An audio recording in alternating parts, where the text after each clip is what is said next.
नमस्कार, आप सभी का स्वागत, सभी का सत्कार और हार्दिक अभिनंदन। मित्रों, आज हम इतिहास में एक टॉपिक ले रहे हैं जिसका नाम है वैदिक साहित्य। अक्सर प्राचीन भारत के इतिहास में वैदिक साहित्यों का बहुत बड़ा महत्वपूर्ण भाग है, योगदान है। इसकी प्रमुख कहते हैं कि इतिहास में इसका बड़ा योगदान है। और वैदिक साहित्यों को बहुत आसानी से हम कैसे समझें, तो इसके लिए हम चर्चा करेंगे। बहुत विस्तार पूर्वक हम वैदिक साहित्यों के प्रत्येक पहलू को अध्ययन करते हुए आगे बढ़ेंगे। तो सबसे पहले हम ये देखेंगे कि वैदिक साहित्य हमारे कौन से टॉपिक में आता है। अगर हम चैप्टर्स या अध्याय का क्रम देखें तो कहाँ आता है। तो बच्चों, मैं आपको बता दूं कि हम फिलहाल जो टॉपिक ले रहे हैं इसका नाम है वैदिक साहित्य। और ये कहाँ स्टैंड करता है टॉपिक, तो ये टॉपिक स्टैंड करता है आपके वैदिक काल वाले चैप्टर में। किसमें? वैदिक काल, वैदिक काल वाले चैप्टर में। और आप सभी जानते हैं कि वैदिक काल प्राचीन भारत के इतिहास का एक बहुत ही इंपॉर्टेंट टॉपिक है। कौन से चैप्टर का? कौन से कालखंड का? प्राचीन भारत के इतिहास का एक बहुत ही महत्वपूर्ण टॉपिक है ये। बच्चों, प्राचीन भारत की शुरुआत वैसे तो हम कहते हैं कि प्रागैतिहासिक काल से ही हो जाती है, लेकिन उसके बाद जो आद्य ऐतिहासिक सभ्यताएं आती है उनमें हड़प्पा के बाद एक वैदिक काल का भी नाम आता है। हम देखेंगे कि वैदिक काल में वैदिक साहित्य क्या है। चलिए बच्चों, शुरुआत करते हैं, थोड़ा अपनी समझ बढ़ाएं। इसमें कहा जाता है कि वैदिक काल भारतीय इतिहास का वो टाइम पीरियड है, वो समय है जिसकी जानकारियां हमें वैदिक साहित्यों से मिलती है। भाई, जैसे आपने कभी सुना होगा हड़प्पा सभ्यता, हड़प्पा काल, तो उसकी जानकारियां तो अपने को किसी साहित्य से नहीं मिलती, उसकी जानकारियां तो हमें सिर्फ पुरातात्विक स्रोतों से मिलती है। इसी प्रकार हड़प्पा सभ्यता से जब हम आगे बढ़ते हैं तो इतिहास के क्रम में दूसरी सभ्यता आती है और इसका नाम है वैदिक सभ्यता, जिसको अपन वैदिक काल कहते हैं। तो वैदिक काल का हम प्रॉपर टाइम पीरियड मान के चलते हैं 1500 ईसा पूर्व से और बच्चों 600 ईसा पूर्व तक। 1500 ईसा पूर्व से 600 ईसा पूर्व तक। प्रश्न यही उठता है दिमाग में कि सर, इसका नाम हमने वैदिक काल क्यों दिया? क्योंकि बच्चों ध्यान रखिएगा, ये भारतीय इतिहास का वो युग है जिसकी जानकारियां अपने को वैदिक साहित्यों को पढ़ने से आती है। तो यहां पर अपन लिख सकते हैं भारतीय इतिहास का वह कालखंड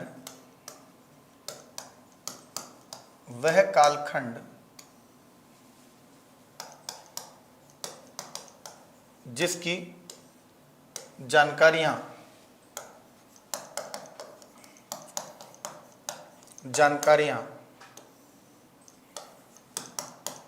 वैदिक साहित्यों से मिलती है, वैदिक साहित्यों से मिलती है।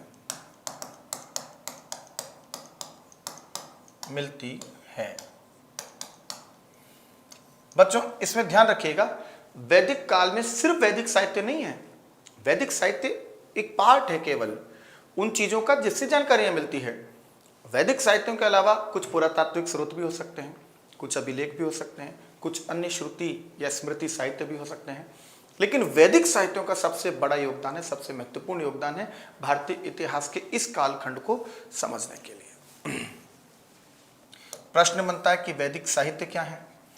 तो वैदिक साहित्य के लिए कहते हैं कि भारतीय संस्कृति में हिंदू धर्म के लिपिबद्ध सबसे प्रथम साहित्य, सबसे प्राचीन साहित्य, हिंदू धर्म के सबसे प्रथम, सबसे प्राचीन लिपिबद्ध साहित्यों को क्या कहते हैं? वैदिक साहित्य। वैदिक साहित्य क्या है बच्चों? भाई, वैदिक साहित्य क्या है? तो अगर हम इसको परिभाषित करें तो हम यहां कह सकते हैं, हम अगर इसको परिभाषित करें तो कह सकते हैं हिंदू धर्म में लिपिबद्ध सबसे प्राचीन साहित्य, मतलब धार्मिक साहित्य। हिंदू धर्म में लिपिबद्ध सबसे प्राचीन धार्मिक साहित्य। तो इन साहित्यों को अपन क्या कहते हैं बच्चों? वैदिक साहित्य कहते हैं। और इन्हीं वैदिक साहित्यों से अपने को, ध्यान रखना, इन्हीं वैदिक साहित्यों से अपने को भारतीय इतिहास के उस कालखंड की जानकारी मिलती है जो 1500 ईसा पूर्व से लेकर के और 600 ईसा पूर्व के मध्य के हैं। ठीक है? तो इन वैदिक साहित्यों से कहां की जानकारी मिलती है? तो कहते हैं कि इन वैदिक साहित्यों से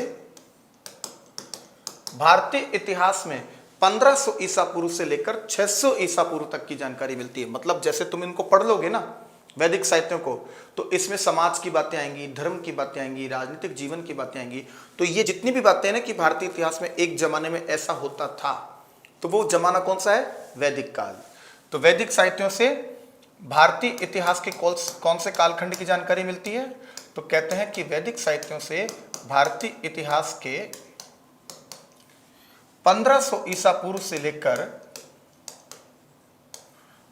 1500 ईसा पूर्व से लेकर और 600 ईसा पूर्व के मध्य, 600 ईसा पूर्व के मध्य की जानकारियां मिलती हैं। तो प्रश्न क्या बना कि कौन से कालखंड की जानकारी मिली? तो 1500 ईसा पूर्व से 600 ईसा पूर्व के मध्य की जानकारियां प्राप्त होती हैं। अब वैसे तुम्हें लग रहा होगा, सीधी सीधी कैलकुलेशन निकालो तो तुम्हें लग रहा होगा कि सर ये 900 साल का समथिंग इतिहास है भाई, 1500 ईसा पूर्व से लेकर 600 ईसा पूर्व तक 900 साल का इतिहास है लगभग। तो बिल्कुल सही है। तो ये करीब करीब, अगर मैं राउंड फिगर में बात करूं तो 1000 सालों का इतिहास हो गया। अगर मैं 100 साल को नहीं लूं तो 1000 साल का लगभग इतिहास है। 1500 ईसा पूर्व से 600 ईसा पूर्व के मध्य हम भारतीयों का जीवन कैसा था, हमारा समाज कैसा था, हमारा राजनीतिक जीवन कैसा था, हमारी मंत्री परिषद या हमारे राजा क्या कार्य करते थे, क्या इस दौर में कोई युद्ध हुए, क्या भारतीय संस्कृति में उस समय यज्ञों का महत्व था, हमारे बेसिक रिचुअल्स क्या थी, समाज में महिलाओं का स्थान कैसा था, समाज में आमोद प्रमोद के संसाधन क्या थे, हमारे धर्म दर्शन की बातें क्या थी, हमारे आर्थिक जीवन की क्रियाएं क्या क्या हुआ करती थी। तो इन तमाम बातों का अध्ययन और विश्लेषण कब मिलेगा? जब आप वैदिक साहित्यों को पढ़ेंगे। कौन से टाइम पीरियड के? 1500 ईसा पूर्व से 600। और इन 900 सालों के इतिहास को हमने क्या नाम दिया है? वैदिक काल। समझ में आ गया बात आपको? चूंकि वैदिक साहित्यों से जानकारी मिल रही है ना, चूंकि इस युग की जानकारी कहां से मिल रही है? चूंकि इस युग की जानकारियां कहां से मिल रही है? वैदिक साहित्यों से मिल रही है, वैदिक साहित्यों से मिल रही है, वैदिक साहित्यों से मिलती है। इसलिए हमने इस युग को क्या नाम दे दिया? वैदिक काल, है ना? इसलिए ही इस युग को क्या नाम दिया गया बच्चों? वैदिक काल। इस युग को वैदिक काल कहा गया। भाई वैदिक साहित्यों से जानकारी मिल रही है तो हमने नाम दे दिया इसको वैदिक काल, नाम दिया है, दिया गया। Is that clear? अब अगर आपसे बेसिक बात पूछ ली जाए कि सर वैदिक काल क्या होता है, तो बेटा वैदिक काल 1500 ईसा पूर्व से 600 ईसा पूर्व के मध्य का टाइम पीरियड है। और इस युग की जानकारियां अपने को प्राचीन लिपिबद्ध वैदिक साहित्यों से मिलती है। ठीक है बच्चों, चलिए आगे चलते हैं। अब वैदिक साहित्य में कौन कौन से साहित्य आते हैं, वैदिक साहित्यों की रचना कौन सी भाषा में हुई, इनके लेखक कौन है, इत्यादि बातों की हम चर्चा करेंगे। देखिए जनरली हम वैदिक साहित्य को कौन कौन से भागों में बांटते हैं, यानी वैदिक साहित्यों के प्रमुख अंग कौन कौन से हैं। तो कहा जाता है कि वैदिक साहित्यों के 4 प्रमुख अंग हैं। हालांकि इसके अलावा और भी हो सकते हैं, आपको पुस्तकों में देखेंगे तो, लेकिन 4 इसके प्रमुख अंग हैं। तो कौन कौन से हैं सर? तो पहला प्रमुख अंग है इसका संहिताएं। संहिता, संहिता को ही अपन क्या कहते हैं? वेद। भाई आपने नाम सुना है वेद का, तो पहला पार्ट क्या है? वेद। दूसरा पार्ट इसका क्या आएगा बच्चों? वैदिक साहित्य का दूसरा पार्ट क्या आएगा? तो संहिता के बाद दूसरा पार्ट आता है बच्चों ब्राह्मण ग्रंथ। बोलिए क्या आता है? ब्राह्मण ग्रंथ, यानी ब्राह्मण साहित्य। Is that clear? इसका तीसरा पार्ट क्या आएगा बच्चों? तो इसका थर्ड पार्ट आता है हमारे आरण्यक। बोलिए क्या नाम है? आरण्यक साहित्य, आरण्यक पुस्तकें। और वैदिक साहित्य का जो चौथा पार्ट आता है ना, इस चौथे पार्ट को हमने नाम दिया उपनिषद। क्या नाम दिया बच्चों? उपनिषद। उपनिषदों को वेदांत दर्शन की संज्ञा भी दी जाती है, वेदांत फिलॉसफी। मान लीजिए आपके एग्जाम में क्वेश्चन बन जाए, निम्न में से किसे वेदांत दर्शन भी कहा जाता है, तो आप उत्तर क्या लगाएंगे बच्चों? उपनिषदों को कहा जाता है। अब इनमें प्रथम कौन सा है? तो संहिता। संहिता का मतलब वेद। तो वेद क्या है? हिंदू धर्म के लिखित प्राचीन लिपिबद्ध ग्रंथ या साहित्यों को अपन वेद कहते हैं। यानी इनमें भी सबसे पहले रचना किसकी हुई? तो वेदों की। देखो 4 है, अब इनमें भी पहले रचना किसकी हुई? तो भैया वेद की हुई। देखते हैं वेद क्या है। वेद, द वेदास, द वेदास, वेद। चलिए देखते हैं वेद क्या है। तो कहा जाता है कि वेद हिंदू धर्म के प्राचीनतम लिपिबद्ध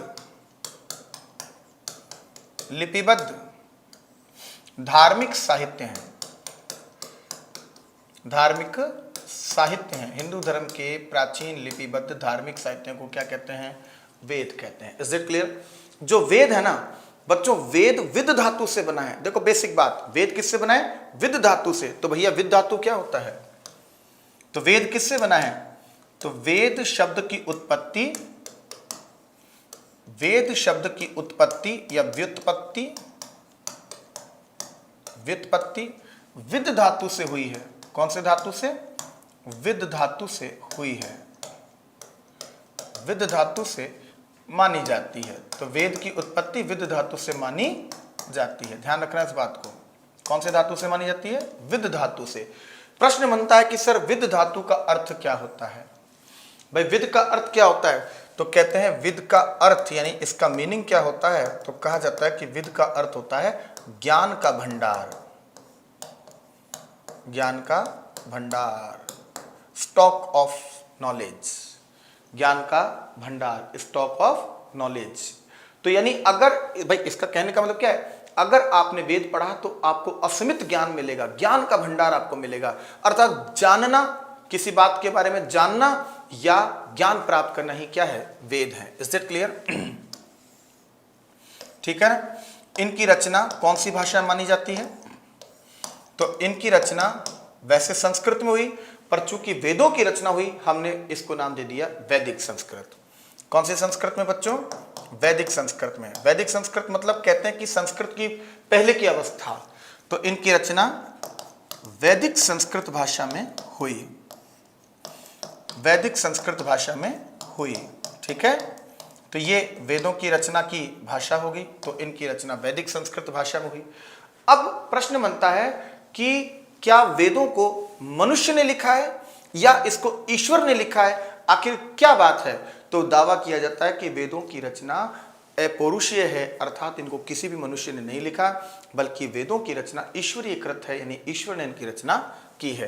तो हम इसी बात को आगे बढ़ा करके लिख सकते हैं। यानी क्या दावा किया जाता है? वेदों को अपौरुषेय कहा जाता है। बच्चों शब्द पे ध्यान देना, अपौरुषेय कहा जाता है। वेदों को क्या कहते हैं?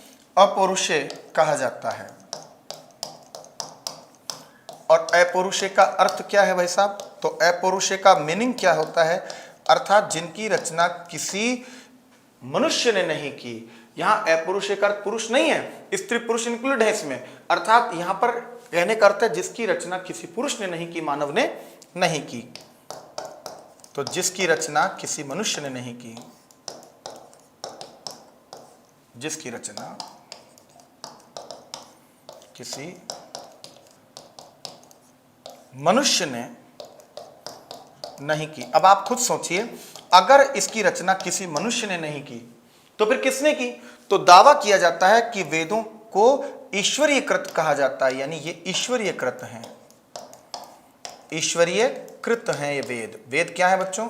ईश्वरीय कृत, अर्थात इनकी रचना ईश्वर ने की है, मनुष्य ने तो नहीं की। तो इन बातों को ध्यान रखेंगे।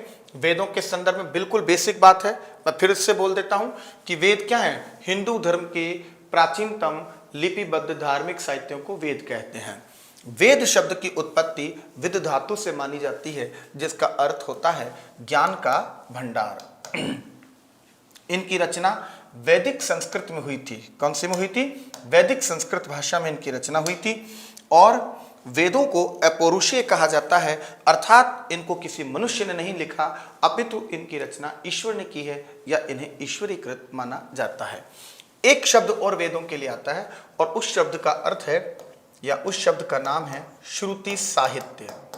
वेदों को हम अन्य किस नाम से भी जानते हैं बच्चों? श्रुति साहित्य। इसका मतलब क्या हुआ? इसका मतलब ये होता है कि वेदों को प्रारंभ में सुनकर के याद किया गया था, अर्थात शुरू में इनको लिखा नहीं गया, बल्कि पीढ़ी दर पीढ़ी इनको सुनकर के याद किया गया। भाई मैंने आपको सुनाया, आपने रटी हुई चीजें फिर किसी और को सुनाई, उसने फिर इसको आगे ट्रांसफर किया, तो ये ट्रांसफरेबल है, यानी इनको याद किया गया, सुनकर के याद किया गया। और इसके लिए एक क्रम बताया जाता है कि सर्वप्रथम इनको ईश्वर ने वेदों का ज्ञान देवताओं को दिया। किनको दिया? देवताओं को दिया। फिर देवताओं ने वेदों का ज्ञान ऋषियों को दिया। किसको दिया बच्चों? ऋषियों को। फिर ऋषियों ने ये ज्ञान गुरुओं को दिया। फिर गुरुओं ने ये ज्ञान अपने शिष्यों को दिया। और फिर इस प्रकार ये ज्ञान शिष्यों के द्वारा पीढ़ी दर पीढ़ी आम जन तक पहुंचता रहा। पीढ़ी दर पीढ़ी आम जन तक ये ज्ञान पहुंचता रहा। Is that clear? तो इसलिए इनको हम क्या कहते हैं? श्रुति साहित्य कहते हैं। अर्थात श्रुति साहित्य का मतलब क्या हुआ? ये वो ग्रंथ हैं, वो पुस्तकें हैं, वो पवित्र साहित्य हैं जो ईश्वरीकृत हैं और प्रारंभ में मनुष्य ने इनको लिपिबद्ध नहीं किया। अतः ईश्वर ने इनका ज्ञान देवताओं को, देवताओं ने ऋषियों को, ऋषियों ने गुरु को, गुरु ने शिष्य को इनका ज्ञान दिया और शिष्यों ने पीढ़ी दर पीढ़ी इसको फिर जनता तक पहुंचाया। Is that clear? अच्छे से समझ में आ गया? तो फिर वेदों का लिपिबद्ध रूप तो हमारे पास है, तो फिर इनको लिखा किसने? तो ध्यान देना, यहां पर फिर एक शब्द आ रहा है कि अंततः वेदों की रचना फिर मौर्योत्तर काल में इनकी पुनर्रचना हुई, इनका संकलन हुआ। और मौर्योत्तर काल में इनके संकलन का श्रेय, अर्थात वेदों को किसने संकलित किया? तो वेदों के अंतिम संकलनकर्ता कौन है? तो कहा जाता है कि वेदों के अंतिम संकलनकर्ता हैं जिनको अपन, आप जानते होंगे, जनरली आपने सुना होगा, जिनको अपन वेद व्यास कहते हैं। तो वेदों के अंतिम संकलनकर्ता कौन है? वेद व्यास। क्या नाम बच्चों? वेद व्यास। अब यहां पर एक प्रश्न उठता है कि सर वेद व्यास तो ये उपाधि हो गई होगी क्योंकि इन्होंने वेदों को लिखा है, लेकिन सर इनका रियल नेम क्या है? तो बच्चों वो नाम आप बताइए, कमेंट बॉक्स में आप लोग इसका जवाब दीजिए। देखिए कुछ कुछ प्रश्न ऐसे होने चाहिए कि इनका संकलनकर्ता कौन है, हम इनको कैसे याद करें। मैं आपके सामने इतना क्लू छोड़ूंगा कि वेदों का संकलन करता है वेद व्यास। तो वेद व्यास का असली नाम क्या है? क्या आप मुझे बता सकते हैं कमेंट बॉक्स में? चलिए इसको मैं आप पर छोड़ता हूं, आगे चलते हैं बच्चों। तो वेद हिंदू धर्म के प्राचीनतम लिपिबद्ध धार्मिक साहित्य हैं। वेद शब्द की उत्पत्ति विद धातु से हुई है, जिसका अर्थ ज्ञान का भंडार होता है, और इनकी रचना वैदिक संस्कृत भाषा में हुई है। इन्हें अपौरुषीय कहा जाता है, इन्हें श्रुति साहित्य कहा जाता है। अपौरुषीय का अर्थ जिसकी रचना किसी मनुष्य ने नहीं की, बल्कि ये ईश्वरीकृत है। और श्रुति साहित्य का अर्थ ईश्वर ने इनको देवताओं को, देवताओं ने ऋषियों को, ऋषियों ने गुरुओं को, गुरुओं ने शिष्यों को, फिर पीढ़ी दर पीढ़ी एक वेदों का ज्ञान फैलता चला गया। अंततः मौर्योत्तर काल में इसकी रचना एक बहुत बड़े संत ने की, है ना, एक ऋषि ने की। आप लोग उसका नाम मुझे कमेंट बॉक्स में जरूर बताइएगा। और उनको हमने बाद में क्या उपाधि दी? वेद व्यास की उपाधि। बहुत सिंपल है, के पे नाम है। चलिए और क्लू मैंने आपको दे दिया है, आगे चलूं। थोड़ी मेहनत कीजिए, ग्रेड फर्स्ट में सिलेक्ट होना है। चलिए बच्चों अब देखिए वेद कौन कौन से हैं। तो वेद कहा जाता है कि 4 हैं। कितने हैं वेद? 4। वेदों की संख्या कितनी मानी जाती है? 4। वेदों की संख्या कितनी मानी जाती है बच्चों? 4। तो ध्यान से सुनो, प्रथम वेद कौन सा है? ऋग्वेद। दूसरा वेद कौन सा है बच्चों? तो दूसरा वेद कालक्रम की दृष्टि से आता है यजुर्वेद। तीसरा वेद कौन सा आता है? तो तीसरा वेद आता है सामवेद। और चौथा वेद कौन सा आता है बच्चों? तो चौथा वेद आता है आपके अथर्ववेद। अथर्ववेद। तो इस प्रकार क्या है, वेदों की संख्या कितनी हुई इस प्रकार? तो 4 हो गई। तो 4 वेद हैं साहब। अब देखिए बच्चों यहां पर फिर एक बहुत इंपॉर्टेंट बात बता रहा हूं मैं आपको। ऊपर के जो 3 वेद हैं, ये ऊपर के जो 3 वेद हैं, ऋग्वेद, यजुर्वेद और सामवेद, इन 3 वेदों को अलग अलग देवताओं पर आधारित वेद कहा जाता है। अर्थात इनकी रचना की प्रेरणा किसी न किसी वैदिक देवता ने दी, ऐसी मान्यता है। इसलिए इनको देवत्रयी, क्योंकि 3 देवताओं के 3 वेद हैं, इसलिए इनको हम क्या कहते हैं, देवत्रयी। भाई 3 देवताओं ने 3 वेदों की रचना में सहयोग किया, तो इनको देवत्रयी कहा गया। लेकिन चूंकि देवत्रयी में 3 वेद आते हैं ना, अरे भैया देवत्रयी में 3 वेद आ रहे हैं, तो इस शब्द को हम क्या भी पढ़ते हैं, वेदत्रयी। अर्थात 3 वेदों को 3 देवताओं ने संकलित करवाया, तो मतलब वेदत्रयी, और ये क्या बना, देवत्रयी। Is that clear? तो कौन सा वेद देवत्रयी में शामिल नहीं है, तो उत्तर क्या होगा, ऋग्वेद, सॉरी अथर्ववेद। अब यहां पर अथर्ववेद के संदर्भ में क्या कहेंगे कि अथर्ववेद देवत्रयी में शामिल नहीं है, और अथर्ववेद को अंतिम वेद कहा जाता है। अथर्ववेद को क्या कहते हैं बच्चों, अंतिम वेद कहते हैं, ये याद रखोगे आप लोग। तो कौन सा वेद अंतिम वेद कहलाता है, तो अथर्ववेद कहलाता है। और देवत्रयी में शामिल कौन कौन से वेद हैं, तो ये वेद हैं जिनके अपन ने भी नाम लिए, ऋग्वेद, यजुर्वेद और सामवेद। अब हम बच्चों इसमें अलग अलग चारों वेदों के बारे में अध्ययन करेंगे, करना भी चाहिए, क्योंकि क्वेश्चन तो चारों वेदों से बनते हैं। सबसे पहले हम बात करेंगे बच्चों ऋग्वेद की। किसकी बात करेंगे, ऋग्वेद की। तो चलिए बहुत फोकस होकर के देखिएगा ऋग्वेद के संदर्भ में, है ना। जैसे हम कुछ बातों को यहां पर करते हैं, कहा जाता है कि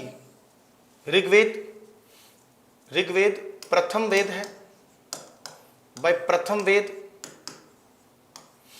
और देवत्रयी का प्रथम भाग, प्रथम वेद है और देवत्रयी का प्रथम भाग है, देवत्रयी का प्रथम भाग इसको कहते हैं। ठीक है बच्चों, याद रखोगे। मैंने कहा था ना देवत्रयी में 3 वेद आते हैं, इसलिए उनको हम क्या कहते हैं, वेदत्रयी। तो देवत्रयी या देवत्रयी का ये प्रथम भाग है। चलिए आगे देखिए, इसके अन्य नाम क्या हैं, तो देखो इसके लिए ही वो नामों का प्रयोग किया जाता है, ऋग्वेद के लिए उन दोनों नामों का प्रयोग किया जाता है। अन्य नाम जो अन्य वेदों के भी हैं, जैसे एक नाम तो है अपौरुषे, अपौरुषे, और दूसरा अन्य नाम इसका क्या आता है बच्चों, तो श्रुति साहित्य, श्रुति साहित्य। Is that clear? समझ में आ गया होगा। तो अपौरुषे क्या है, यानी ईश्वरीय कृत। ऋग्वेद क्या है, ईश्वरीय कृत माना जाता है, किसी मनुष्य ने इनको नहीं लिखा है। ठीक है। और श्रुति साहित्य क्या है, पीढ़ी दर पीढ़ी याद किया गया वेद, पीढ़ी दर पीढ़ी याद किया जाने वाला वेद, किया गया वेद। Is that clear? तो याद रखेंगे, ये शब्द एक्चुअली ऋग्वेद के लिए ही प्रयुक्त होते हैं। आगे देखते हैं, फिर हम देख सकते हैं कि ऋग्वेद का उपवेद कौन सा है। भाई हर वेद का कोई ना कोई उपवेद है बच्चों, ध्यान रखना, हर वेद का कोई ना कोई उपवेद है, यानी 4 वेद हैं तो इनके प्रत्येक के क्या हैं, उपवेद हैं। फिर हम देख सकते हैं कि ऋग्वेद में यानी कुल मंत्रों की संख्या कितनी है, कुल मंत्रों की संख्या कितनी है। ऋग्वेद में कुल सूक्त कितने हैं, सूक्त कितने हैं ऋग्वेद के। ठीक है ना। ऋग्वेद के प्रमुख भाग कौन कौन से हैं, प्रमुख भाग ऋग्वेद के कौन कौन से हैं। फिर पूछा जाता है कि ऋग्वेद का पुरोहित क्या कहलाता है। भाई ऋग्वेद का अध्ययन करने वाला पुरोहित क्या कहलाता है। फिर ऋग्वेद के ब्राह्मण ग्रंथ कौन कौन से हैं, ऋग्वेद के ब्राह्मण ग्रंथ कौन कौन से हैं। भाई ध्यान रखना, प्रत्येक वेद के अपने ब्राह्मण ग्रंथ हैं, प्रत्येक वेद के ब्राह्मण ग्रंथ होते हैं। तो पहले इस टेबल को पूरा करते हैं, फिर आगे देखेंगे। यदि हम ऋग्वेद के उपवेद की बात करते हैं तो बच्चों इसके उपवेद का नाम है आयुर्वेद। क्या नाम है बच्चों, आयुर्वेद। ध्यान रखना, ऋग्वेद के उपवेद का क्या नाम बच्चों, आयुर्वेद। कुल मंत्र, ये थोड़ा सा विवादित है क्योंकि आपको यहां पर अलग अलग बातें मिलेंगी। जैसे कहीं पर आपको कुल मंत्रों की संख्या 10,562 मिलेगी, कहीं 10,557 मिलेगी, कहीं 10,560 भी मिलेगी। तो अपन 10,560 लेकर के चलते हैं। 10,560 इसके कुल मंत्रों की क्या है, संख्या है। यानी बहुत सारे मंत्र हैं ऋग्वेद में। एक्चुअली ऋग्वेद क्या है, मंत्रों का ही समूह है पूरा का पूरा। अब कहते हैं ऋग्वेद में टोटल सूक्त कितने हैं, तो ध्यान रखना 1028 सूक्त हैं ऋग्वेद में। अब बच्चों प्रश्न बनता है कि सूक्त क्या होते हैं, तो बच्चों जो मंत्रों का समूह होता है, जो एक पैराग्राफ के रूप में खूब सारे मंत्र लिखे जाते हैं, उस पैराग्राफ को, उस समूह को अपन क्या कहते हैं, सूक्त कहते हैं। तो यहां पर अपन ये बात नोट कर सकते हैं, अर्थात मंत्रों का समूह, मंत्रों का समूह क्या कहलाता है बच्चों, ये कहलाता है आपके सूक्त। मंत्रों का समूह क्या कहलाता है, सूक्त कहलाता है। अब देखिए ऋग्वेद के भाग कौन कौन से हैं, जैसे काठक, बालखिल्य,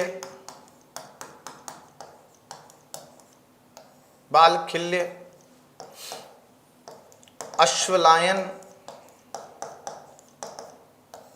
शंखायन, ये क्या है बच्चों, ऋग्वेद के प्रमुख भाग हैं। ये ध्यान रखना आप लोग इन चीजों को। अब कहते हैं कि जो व्यक्ति, जो ब्राह्मण, जो पुरोहित ऋग्वेद का अध्ययन करता है, ऋग्वेद के मंत्रों को जपता है, ऋग्वेद के अनुसार यज्ञ करवाता है, ऐसे पुरोहित को क्या कहा जाता है बच्चों, तो ऐसे पुरोहित को कहा जाता है होता। या तो आप इसको होता कहिए, या आप इसको होताया कहिए, होताया, या इसको होतु भी लिखा मिलता है। क्या मिलता है, होतु। तो ये मैं एक सर्कल में बंद कर देता हूं ताकि कंफ्यूज नहीं हो। पुरोहित को क्या कहा जाता है, होता, होताया या होतु। अब प्रश्न बनेगा कि वैदिक साहित्य में होताया क्या होते हैं।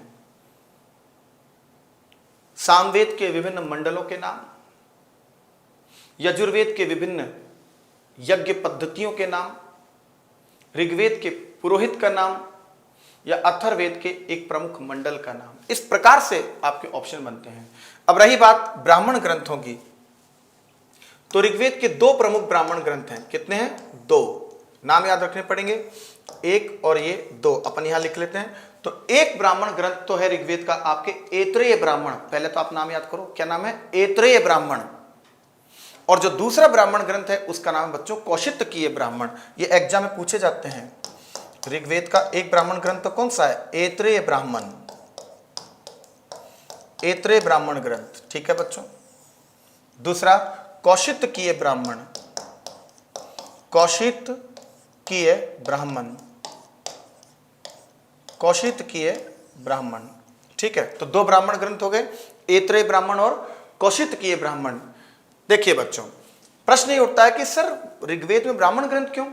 एक्चुअली हर वेद में कोई ना कोई ब्राह्मण ग्रंथ है बच्चों। क्यों है, क्योंकि बच्चों ब्राह्मण ग्रंथों की रचना ऋग्वेद को सरल रूप से समझने के लिए की गई थी। ध्यान रखना, वैदिक साहित्यों का अध्ययन करना बड़ा टिपिकल है, क्योंकि टिपिकल लैंग्वेज, दार्शनिकों की वाणी, उनके विचार आम जन से समझ से परे, इसलिए वेदों को आसानी से समझाने के लिए हर वेद का कोई ना कोई ब्राह्मण ग्रंथ तैयार किया गया। अर्थात वेदों के सरल रूप को ब्राह्मण ग्रंथ कहते हैं, है ना। अपन यहाँ पे नोट डाल करके इसको लिख सकते हैं, जैसे क्यों, मैं समझ में आ जाएगा आपको। वेदों को सरल रूप से समझने के लिए ब्राह्मण ग्रंथों की या ब्राह्मण साहित्यों की, भाई ब्राह्मण साहित्यों की रचना की गई थी, रचना की गई, ठीक है। और इसीलिए हर वेद का कोई ना कोई क्या होगा, ब्राह्मण ग्रंथ। अभी फिलहाल तो ऋग्वेद की बात हो रही है। अब कहते हैं कि ऋग्वेद के मंडलों की एक बार चर्चा कर ले। ऋग्वेद में कितने मंडल हैं, तो देखिए बच्चों ऋग्वेद के मंडल मैं आपको बता देता हूं। ऋग्वेद के मंडल, प्रश्न उठता है कि मंडल क्या होते हैं।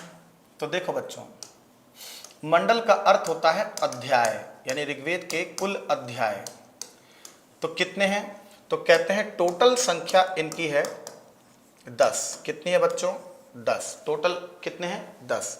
इन 10 में 2 मंडल ऐसे हैं जो नवीन मंडल कहलाते हैं, अर्थात इनकी रचना बाद में मानी जाती है। 2 मंडल ऐसे हैं जिनको नवीन मंडल कहते हैं, और बाकी के 8 मंडल प्राचीन हैं जिनकी रचना पहले ही की जा चुकी है। ये प्राचीन मंडल है 8, और 2 कैसे हैं? नवीन मंडल हैं बच्चों। ध्यान रखोगे कि नहीं इन बातों का? अब जो 2 मंडल जो नवीन हैं कौन कौन से हैं? तो एक तो है प्रथम मंडल, ये नवीन है। ध्यान रखना, पहला मंडल सबसे बाद में लिखा गया है, ये बड़ा कंफ्यूजिंग क्रिएट होता है आप लोगों के लिए। और 10वां मंडल यानी दशम मंडल, 10वां मंडल, ये भी क्या है? ये भी आपके क्या है? नवीन मंडल है। इनको बाद में लिखा गया बच्चों।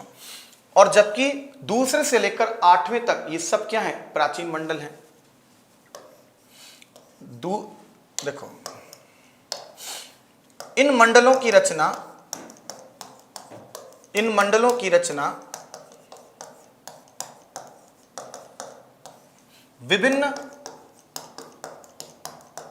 विभिन्न ऋषियों द्वारा की गई। विभिन्न ऋषियों द्वारा की गई, ठीक है। इसलिए इनको ध्यान रखना, ऋषि मंडल, वंश मंडल या गोत्र मंडल की संज्ञा भी दी जाती है। अब इनमें प्रसिद्ध मंडल कौन कौन से हैं बच्चों? प्रसिद्ध मंडल अगर पूछ लिया जाए कि ऋग्वेद के प्रसिद्ध मंडल कौन कौन से हैं, तो ध्यान दीजिएगा, ऋग्वेद के प्रसिद्ध मंडलों में नाम आता है जैसे प्रथम मंडल, जैसे तीसरा मंडल, जैसे चौथा मंडल, जैसे 7वां मंडल, जैसे बच्चों 9वां मंडल, जैसे 10वां मंडल। ये प्रसिद्ध मंडल है ऋग्वेद के, बहुत ही प्रसिद्ध मंडल हैं जो आपके फर्स्ट ग्रेड के हिसाब से बहुत ही इंपॉर्टेंट हैं। कैसे? प्रथम मंडल में ऐसा क्या है साहब? तो प्रथम मंडल में बच्चों कृषि का उल्लेख है। किसका उल्लेख है बच्चों? कृषि का उल्लेख है। तीसरे मंडल में बच्चों गायत्री मंत्र का उल्लेख मिलता है। यह प्रश्न बहुत एग्जाम में पूछा है, फर्स्ट ग्रेड में कई बार आया है कि गायत्री मंत्र का उल्लेख कौन से मंडल में? तो तीसरे मंडल में। ध्यान रखना, गायत्री मंत्र की रचना ऋषि विश्वामित्र ने की थी। किसने की थी बच्चों? ऋषि विश्वामित्र ने की थी। और कहते हैं कि जो गायत्री मंत्र है वो सूर्य देवता को समर्पित है। किसको? सूर्य को समर्पित है ये मंत्र, याद रखोगे। चौथा मंडल, इसमें भी कृषि का उल्लेख है, लेकिन मजे की बात है कि कृषि का पहला उल्लेख, प्रथम उल्लेख चौथे मंडल में। क्यों? क्योंकि प्रथम मंडल की रचना तो बाद में हुई है, तो इसमें अगर कृषि का उल्लेख है तो वो तो बाद में होगा ना। तो कृषि का प्रथम उल्लेख, तो मैं यहां लिख देता हूं प्रथम उल्लेख, तो कंफ्यूज मत होना कतई। कृषि का प्रथम उल्लेख पूछे तो चौथा मंडल है भैया। कौन सा? चौथा। 7वां मंडल इसमें प्रसिद्ध दशराग्य युद्ध का उल्लेख है बच्चों। कौन से युद्ध का है? दशराग्य युद्ध का इसमें उल्लेख मिलता है बच्चों। ये बड़ा फेमस युद्ध है भारतीय इतिहास का। आप कहोगे कि सर हमने तो पानीपत सुना है, तराइन सुना है, हल्दी घाटी सुना है, दशराग्य तो सुना ही नहीं। बच्चों, भारतीय इतिहास का पहला युद्ध माना जाता है दशराग्य युद्ध। समझ गए? जो ऋग्वैदिक काल में हुआ था पुरुषनी नदी के तट पर, जिसको वर्तमान में रावी नदी कहते हैं। और इस युद्ध का मेन कारण कुछ भी हो, लेकिन आज के जमाने में इतिहास का डी कोशाम्बी कहते हैं कि इस युद्ध का मूल कारण आर्थिक था, जो रावी नदी के संपूर्ण दोआब पर अधिकार करने की चेष्टा थी विभिन्न राजाओं में। तो इस 7वें मंडल में है, इसको अपन विस्तार से पढ़ेंगे। जो अपन ऋग्वैदिक काल का राजनीतिक जीवन पढ़ेंगे, इससे क्वेश्चन बहुत सारे आते हैं। 9वां मंडल, इसमें बच्चों ऋषि आंगिरस का एक कथन है। ऋषि आंगिरस, तो आंगिरस ऋषि का एक कथन है, बड़ा प्रसिद्ध कथन है। और वो कथन ये है बच्चों, मैं फिलहाल बोल करके सुना देता हूं कि मैं कवि हूं, मेरे पिता वैद्य हैं, मेरी माता चाकी चलाने वाली है, और अलग अलग व्यवसायों में लिप्त होने के बाद भी हम एक साथ रहते हैं। तो कहीं ना कहीं संयुक्त परिवार की प्रथा प्लस उस समय के कार्य पर आधारित समाज का विश्लेषण करता है ये कथन। और इसी 9वें मंडल में बच्चों ध्यान रखना, भगवान सोमदेव का उल्लेख है। ये सोमदेव को समर्पित है। ये प्रश्न भी एग्जाम में खूब आया हुआ है कि सोमदेव को समर्पित मंडल कौन सा है। रही बात 10वें मंडल की, तो 10वें मंडल में बच्चों नदियों का उल्लेख है, ऋग्वैदिक काल की नदियों का उल्लेख, उस समय में किए जाने वाले विभिन्न प्रकार के विवाहों की जानकारी और वर्ण व्यवस्था की उत्पत्ति का उल्लेख भी आपको 9वें मंडल में ही देखने को मिलेगा। भाई वर्ण व्यवस्था 4 वर्ण, और इसमें कहा गया है कि ब्रह्मा के शरीर के विभिन्न अंगों से इन वर्णों की उत्पत्ति हुई। नदियां बहुत सारी है, विस्तार पूर्वक जब हम अध्ययन करेंगे, मिलते हैं अगली क्लास में, तब वहां पर इनको विस्तार पूर्वक तरीके से अपन पढ़ेंगे। अभी की क्लास में हमने केवल वैदिक साहित्य में भी सबसे पहला पार्ट लिया है वेद, और उसमें भी सबसे पहला पार्ट हमने लिया है बच्चों ऋग्वेद। तो देखिए हमने क्या पढ़ा, हमने यही पढ़ा कि वैदिक साहित्य क्या है, वैदिक काल की जानकारी देने वाले स्रोत हैं, यानी 1500 से 600 ईसा पूर्व की जानकारी देने वाले, कालखंड की जानकारी देने वाले जो ग्रंथ हैं उनको वैदिक साहित्य कहते हैं। और हिंदू धर्म में लिपिबद्ध सबसे प्राचीन धार्मिक साहित्य हैं, और ये 1500 से 600 ईसा पूर्व के मध्य की जानकारियां देते हैं, और इसीलिए इस युग को अपन वैदिक काल के नाम से जानते हैं। इसमें 4 प्रकार के साहित्य हैं, संहिता, ब्राह्मण ग्रंथ, आरण्यक और उपनिषद। अब कहा जाता है कि ये वेदों के संदर्भ में अपन ने पूरा का पूरा विस्तार पूर्वक अध्ययन किया। मिलेंगे इसी प्रकार से विस्तृत कक्षा के साथ, उत्कर्ष के साथ बने रहिए। मैं इनके दादीज एक बार फिर से आपका स्वागत करता हूं, और तब तक के लिए नमस्कार।